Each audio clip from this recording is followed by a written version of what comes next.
Եվ այսպես Եվրամիությունը եւ ամերիկացի սենատորները պատրաստվում են ընտրություն կատարել Հայաստանի Հանրապետության քաղաքացիների փոխարեն։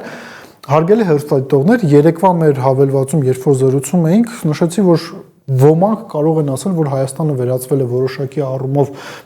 արևելյան բազարին եւ օրինակ Թուրքիան որոշել է, որ ինքը կարող է Զանգեզուրի միջանցք ասվածը վաճառել արևմուտքում որպես միջին միջանցքի կարևոր մի մաս, բայց վերջին իրադարձությունները, վերջին հրապարակումները նաեւ արևմտյան մամուլում վկայում են հետեւյալի մասին. Հայաստանում էլեկտորալ գործընթացը, ընտրությունների գործընթացը ել ավելի շատ սկսում է նմանվել մի գործընթացի, որով մենք հստակորեն կարող ենք արձանագրել, որ Հայաստանը արտաքին կառավարման է անցնում։ Իսպանական, տեսեք, Periodista Digital պարբերականը հրապարակում է արել, որտեղ մանրամասն ներկայացնում է, թե Եվրոպական միությունը ինչպես է փաստացիորեն ներգրավում ներհայաստանյան գործընթացների մեջ, ինչպես են իրենք առաքելություն Հայաստան ուղարկում, ինչպիսի խորհրդատվություն են տրամադրում Հայաստանի Հանրապետության իշխանություններին, ավելին այնտեղ նաև մանրամասն նշվում է, թե ֆինանսական առումով Եվրամիությունը եւ Եվրամիության անդամ երկրները, եվրոպական այլ երկրները ինչպիսի համագործակցություն են իրականացնում Հայաստանի Հանրապետության իշխանություն եւ այսպես կոչված քաղաքացիական հասարակության հետ 15 միլիոն եվրո Հայաստանի Հանրապետությանը եւս 10 միլիոն եվրո այսպես կոչված ՀԿ սեկտորի ներկայացուցիչներին, որոնք պետք է զբաղվեն նրանով, որ իրենք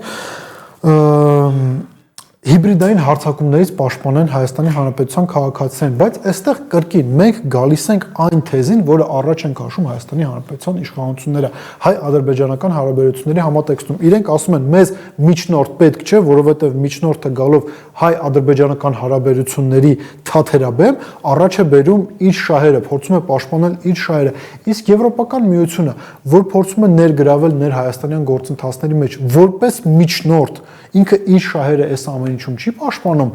արդյոք մենք չենք ստանում մի իրավիճակ, երբ որ ժողովրդավարության պաշտպանության խոսույթի ներքո Եվրամիությունը պարզապես փորձում է Հայաստանի Հանրապետություն ձևավորել այն տեսակ լոյալ իշխանություն իրենց, որը հետագայում կյանքի կոչի այնպիսի ծրագրեր, որոնք կհակասեն Հայաստանի Հանրապետության ազգային եւ պետական շահերին, բայց կհամապատասխանեն եվրոպական շահերին եւ իրենց պատկերացումներին մեր տարածաշրջանի վերաբերյալ։ Դասական իրավիճակ է, երբ որ դու երկրի ներսում ունես լեգիտիմության պակաս, դու փորձում ես այդ լեգիտիմության պակասը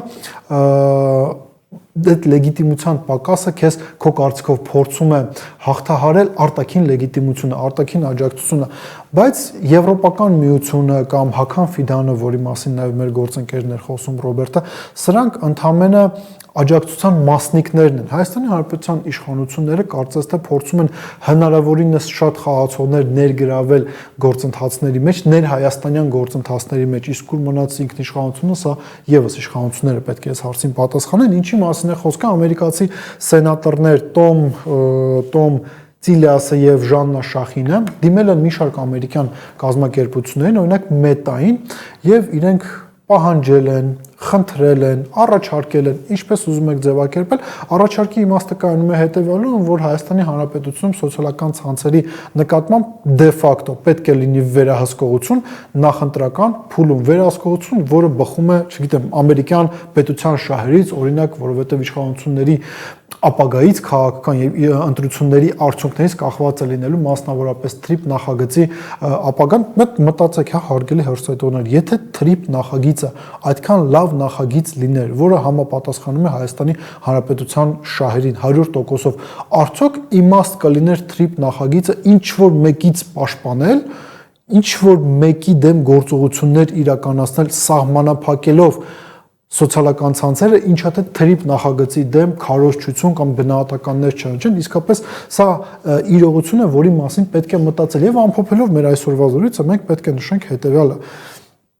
Հայաստանի Հանրապետության իշխանությունները էլեկտորալ գործընթացը ներհայաստանյան գործընթացներից, ներհայաստանյան իրողություններից վերածել են այն տեսակ իրողությունների, որտեղ աշխարհի տարբեր երկրներ, տարբեր խաղացողներ փորձելու են պաշտպանել իրենց շահերը։ Շատ դեպքերում այդ շահերը չեն համապատասխանում միմյանց, շատ դեպքերում այդ շահերը հակասող են եւ մի իրավիճակում, երբ որ Նիկոլ Փաշինյանը եւ քաղաքացիական պայմանագիր կուսակցությունը կարծում են, որ իրենց քաղաքական մոնոպոլիան, քաղաքական մենաշնորհը երկարաձգելու համար կարող են դիմել այս կամ այն քաղաքական, աշխարհաքաղաքական կենտրոնի աջակցությանը, իրենք նաեւ պետք է հասկանան, որ դա ի վերջո բերելու է նրան, որ այդ աշխարհաքաղաքական կենտրոնի ոչ միայն շահերը, այլ նաև խնդիրները իրենք բերելու են Հայաստանի Հանրապետություն։ Իսկ գիտեք, երբ սկսվեց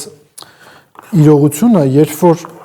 արտաքին դերակատարները ակտիվորեն սկսեցին ներգրավել հայաստանյան գործընթացների մեջ։ Ոմանք կասեն 2018 թվականից, երբ որ Նիկոլ Փաշինյանը ստացավ իշխանությունը, բայց շատ հստակ արտաքին դերակատարները սկսեցին խառնվել հայաստանյան գործերի մեջ 2021 թվականի փետրվարից,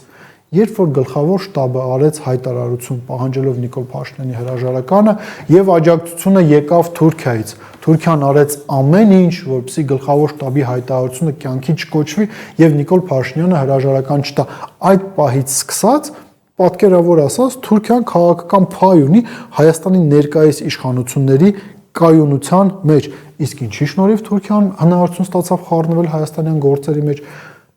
Ի շնորհիվ նրա, որ մենք չկարողացանք պահպանել Արցախը, այն պատճառով, որ մենք պարտվեցինք Արցախյան 44 օրյա պատերազմում։ Հիմա հասկանում եք, ինչքան կարևոր էր Հայաստանի ինքնիշխանության պահպանման համար Արցախի հանրապետությունը։ Մտածեք այդ մասին։